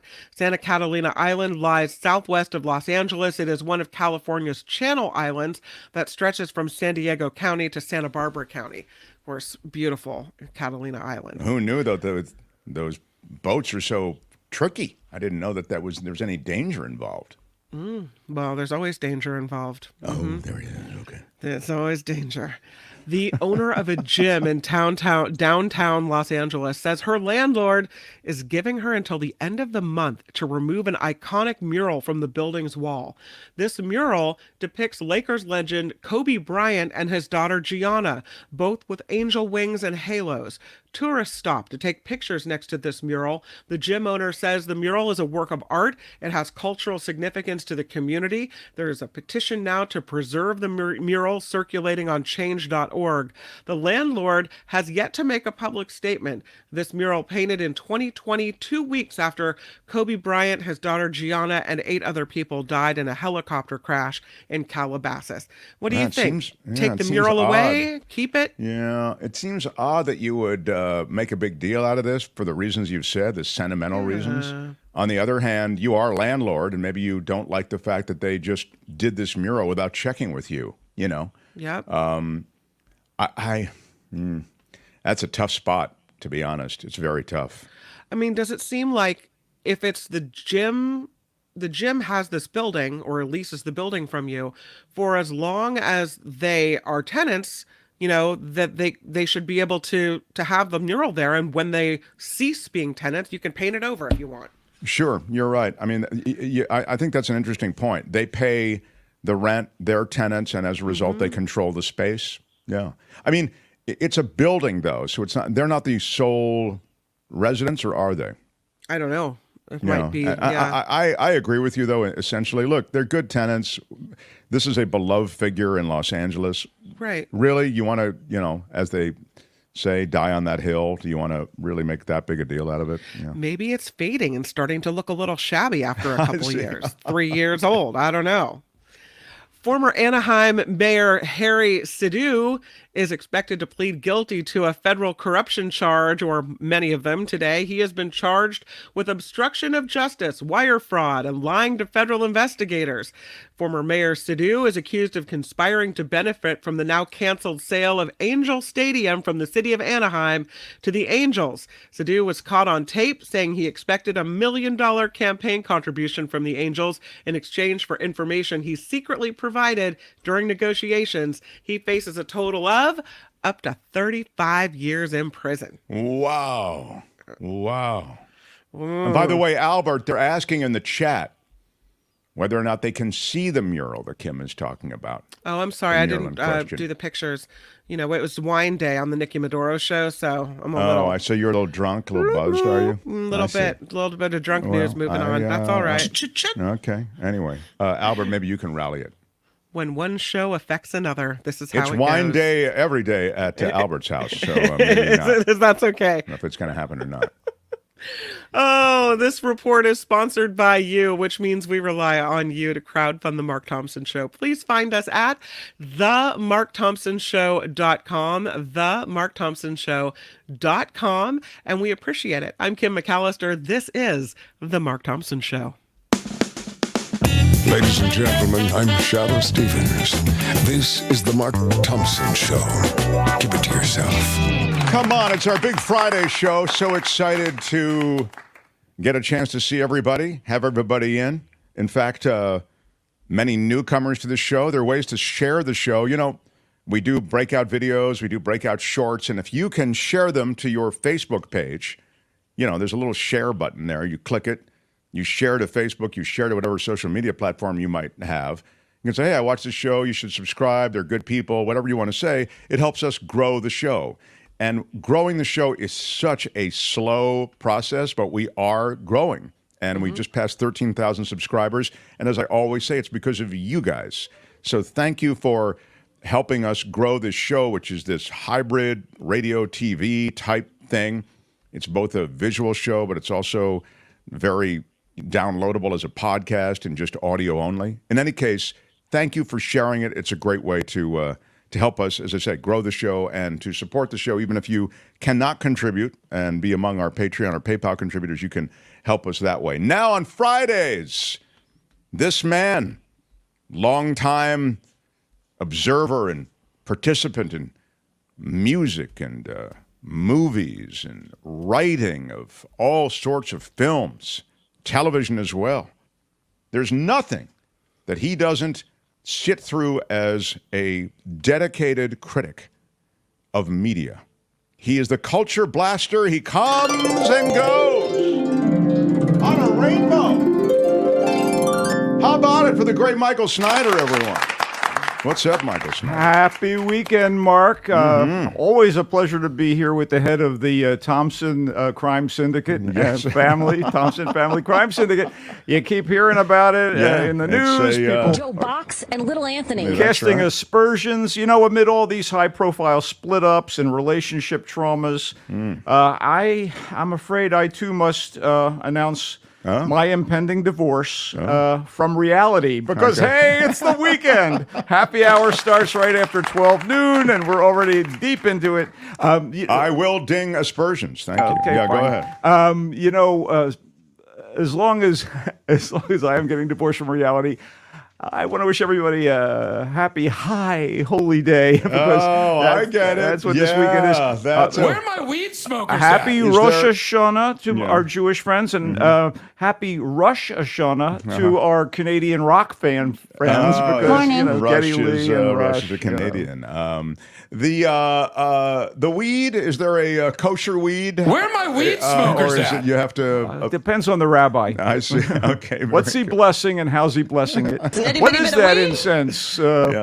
minister. Anyway, it is a big weekend in movies, and I will preface everything by saying Barbie is now available in digital streaming formats for any humans out there who have yet to see it or want to see it again, flaws and all. So many Barbies. It reminds me of a joke. What type of shaving cream does Ken use? Barbies all. Oh, come on, everybody. Oh. I know, puns. They're the worst. Well, I must tell you, Michael, you make fun of the fact that the movie was huge and that there essentially is no one in America that hasn't seen it, even as you talk about its availability streaming. But Courtney and I have not seen it, and we are watching it tonight. We'll see. You're getting on board the Barbie train, so to speak. But that sounds wrong somehow. Okay. But we do want to talk about some new movies that are available for your delectation. You want to hit the ding? I'll ding it.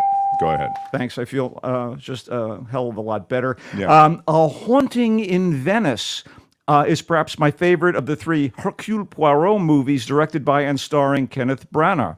As the fastidious and uncannily perceptive French detective created by that mistress of murder mysteries, Agatha Christie.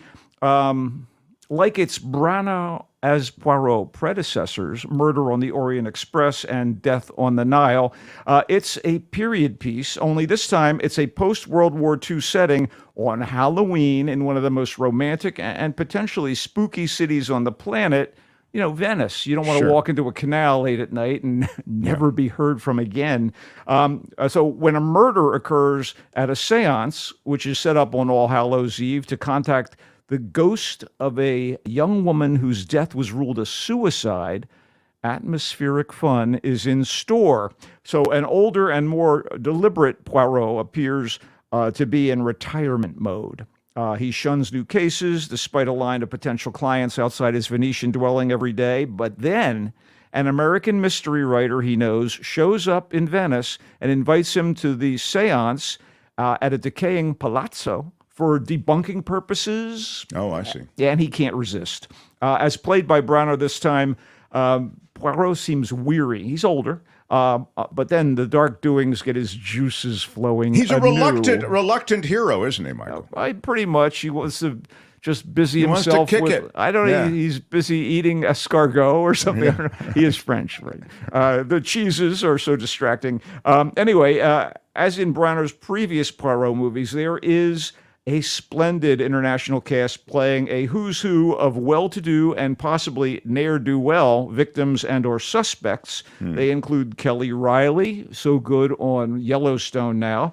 She plays the woman whose home is where the haunt is, and who was the mother of the purported suicide. Michelle Yeoh, Oscar winner for Everything Everywhere All at Once, Star Trek, Shang-Chi. She plays a questionable medium. Jamie Dornan, who you may know from Belfast or 50 Shades of Grey. He's a despondent doctor. I'll ding despondent. Camille Cotin, who is so good in Call My Agent, is a confidant of the hostess. And yes, that is SNL vet Tina Fey, Liz Lemon herself from 30 Rock, and recently, by the way, a significant character on Only Murders in the Building, as you've never seen her before, playing the murder mystery author who drags Poirot to the seance. Wow. There's never been anything like this. Oh, wow. From For Tina Fey, there's never been anything like this. Absolutely not. Screenwriter Michael Green provides the weird twists and plot turns and darkly witty dialogue that we come to expect in a Christie adaptation. The pacing is sort of studied in a sneaky, scary way, and the strange and kind of angular approach to this one's cinematography, echoing Gothic horror classics like The Haunting, enhances the otherworldly ghostliness and sets it apart from Branagh's more straightforward approach to his other Poirot movies, which I should actually reiterate that I definitely enjoyed. Although A Haunting in Venice is probably going to become available for streaming by actual Halloween in the real world, which is a great time for watching a movie about haunting. Oh, yeah. It looks damn good on the big screen, which is where you can see it starting today. In short, I will not say boo to The Haunting. I get it. Ne'er-do-well, I'm told, is a ding phrase. I will permit it. Ding also phrase? It's not. I know it's well. The reason I will permit it is that The ne'er in ne'er-do-well almost never exists without the phraseology of do well. It's a contraction. Yeah, exactly. It's a contraction of never. Of course. Now, but please, we know, my audience knows that. These are sophisticated people. This is how sophisticated they are. Trevor in Hollywood says he's not French.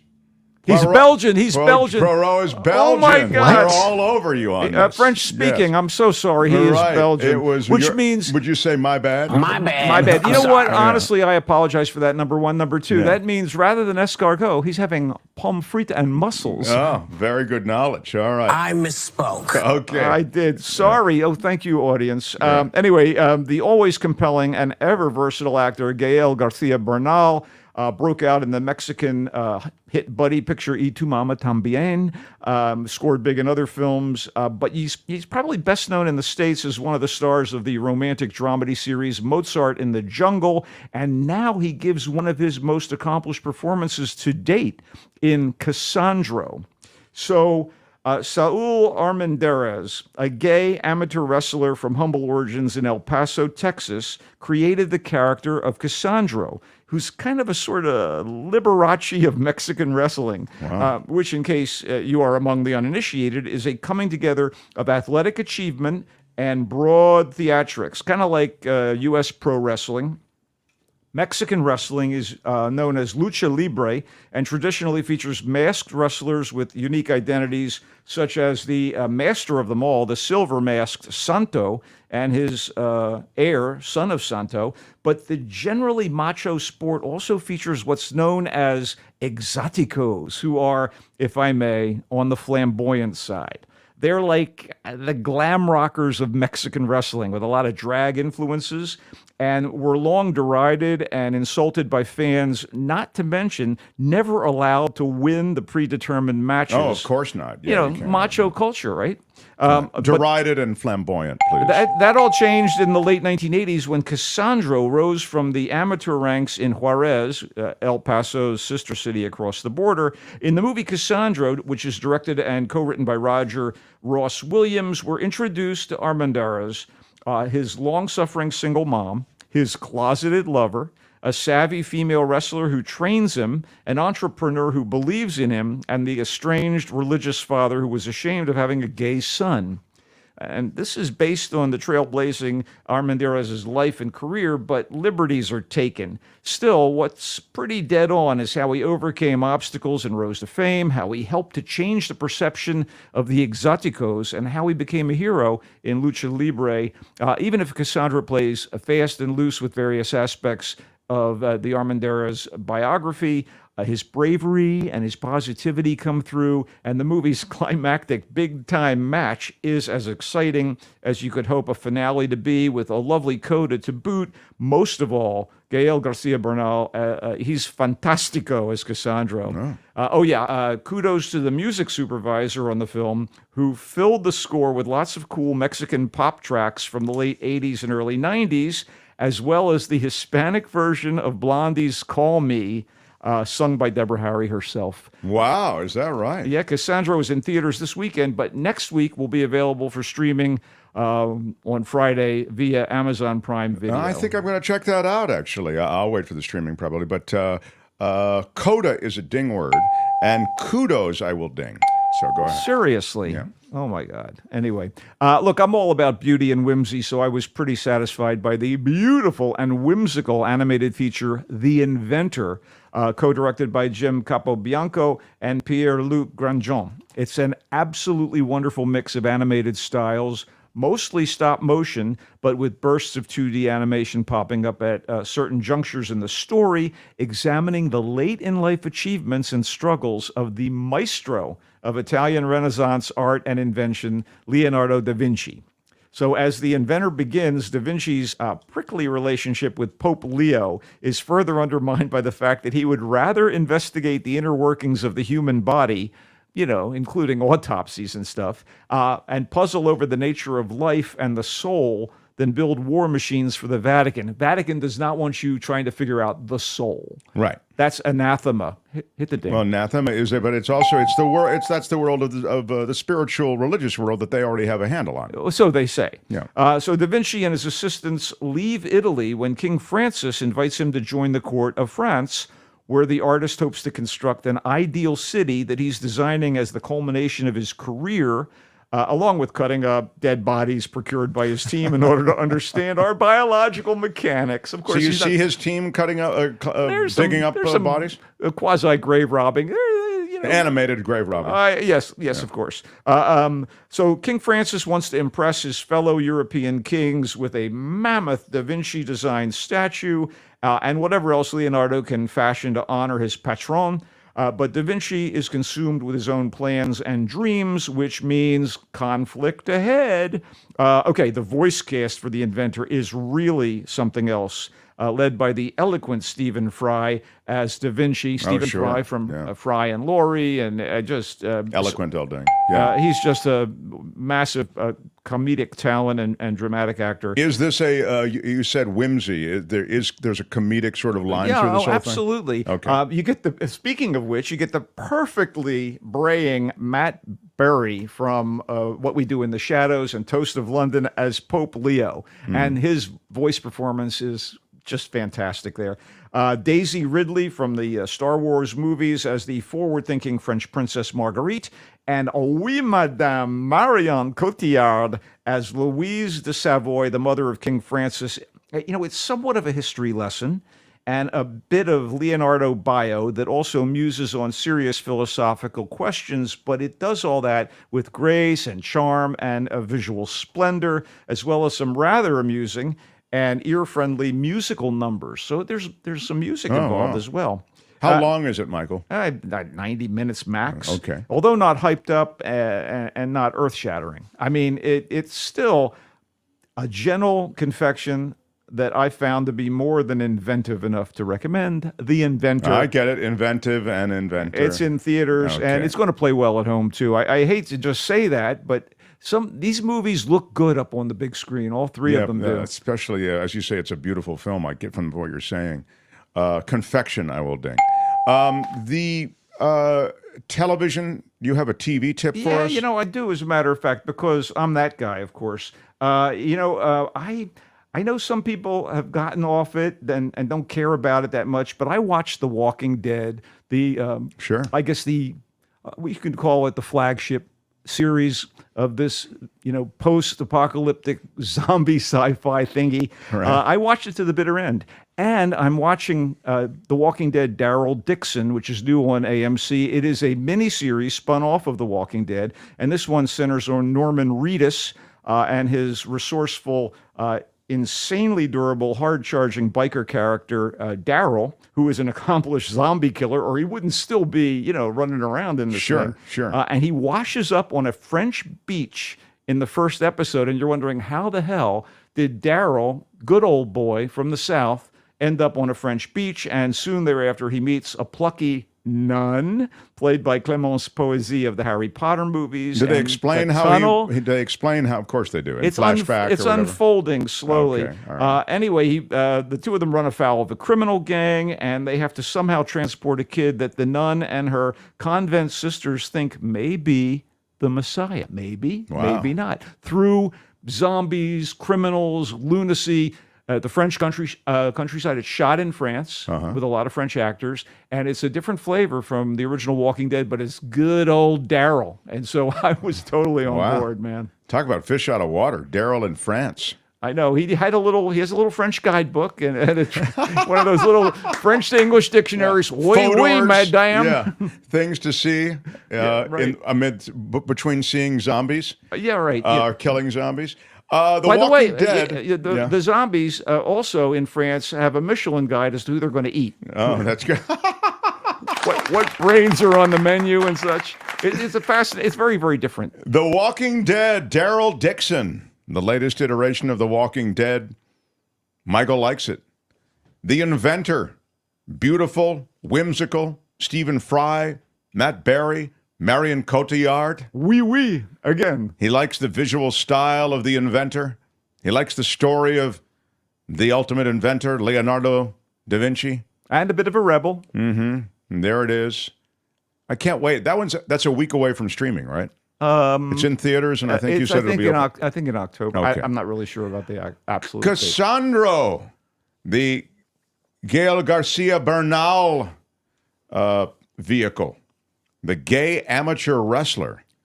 Apparently, Michael liked it. It's fantastic performance by Garcia Bernal, and he becomes a pro. I mean, a big pro, internationally known star in the world of lucha libre. And the finish, as I recall from your review, is strong. Got a big, like Rocky type finish. And Cassandro, by the way, is still amongst us and consulted on the film. By the way, that's cool. That's cool. That's again in theaters, but then it'll be streaming next Friday. Streaming on streaming Prime in a Video. week. Okay, yeah, that's the one. And then A Haunting in Venice.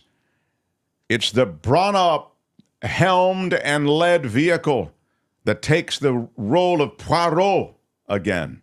The Belgian sleuth. Oh, I'm so humiliated. Who is now in. I deliberately did that too. I know. Dig you.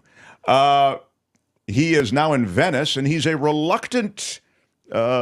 His sleuthing is reluctant. He's at this point, he's at the end of his career. Don't bring me into another murder situation. Right, and he was a reluctant attendee at a seance, but he goes there with Liz Lemon. I mean, the American author played by Tina Fey. Yeah, how about that? Tina Fey, Jamie Dornan, Michelle Yeoh, and Kelly Riley, along with Kenneth Branagh in the lead role. A Haunting in Venice. Michael really liked it. Wow. Well, Michael, in our last few seconds, maybe you'd like to speak about the Niners.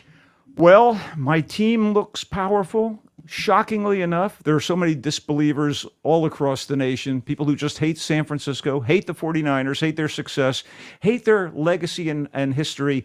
And yet, despite East Coast bias, many people after week one have picked them at the top of the NFL power rankings. Don't get too confident, guys. Come out with a head of steam. I know you've got a great regular season record of late against the Los Angeles Rams, especially when most of the fans at SoFi Stadium, it's like Levi's South. That's apparently the way it is. Even in Pittsburgh, there are a ton of San Francisco fans there when they played the opener there.